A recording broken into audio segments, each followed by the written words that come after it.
Man, I wish that there was some way that I could talk to Booker T. Washington for this history project I have. If only I could. Booker T? How do you do, sir? Wow, it is great to see you. I like this outfit. What is this? I decided to change it up for the special occasion. It works for me. You mind if I ask you a couple questions? Of course. My pleasure. So how did you get started on the path in your life that led you to where you are today? Well, from the beginning, I was born into slavery in Virginia, but I was determined to change my future and do bigger and better things. My master was gracious enough to allow me to attend school where I could learn to read and write. This was key to my future success. Balancing work and school was hard, but it was definitely well worth it. I later became friends with the founder of Hampton Institutes, and he gave me a scholarship. Wow. Well, what did you do after you graduated from Hampton? I stayed there and taught at the Hampton University Institute. Then General Samuel Armstrong appointed me head of the Tuskegee Institute, which is in Alabama. Oh, wow. Well, how did you become the nationally known figure that you are today in this time period?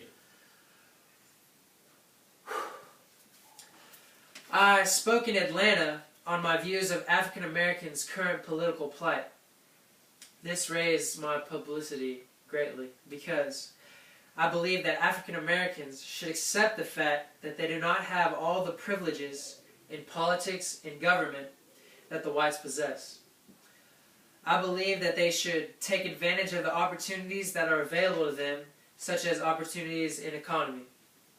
Well, that sounds like a lot of controversy. After all of that happened, how did the African American black community respond to your views? Well, they didn't take it lightly, and they definitely didn't agree with me. They more sided with the views of the widely known Du Bois. He, in fact, believed that civil rights and total equality was the most highest importance, and he believed that it was more important than any other aspect. Oh, wow.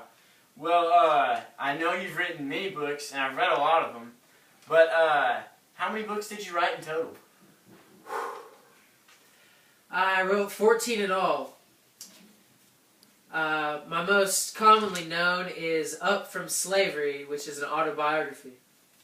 You have it with you today? Oh, I do, actually. Wow, that looks like a big book.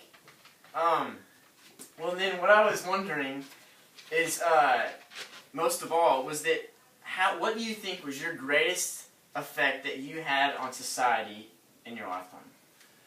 I believe my greatest influence came from what may be my most controversial views.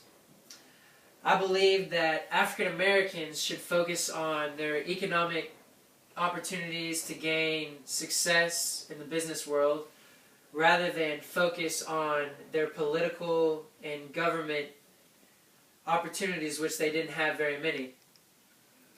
I believe that this was so important to focus on their economic opportunities that I created the National Negro Business League, which helped many African Americans move up in economic status. Wow. Well, Booker T, I thank you so much for helping me out on this history project. My pleasure, my pleasure.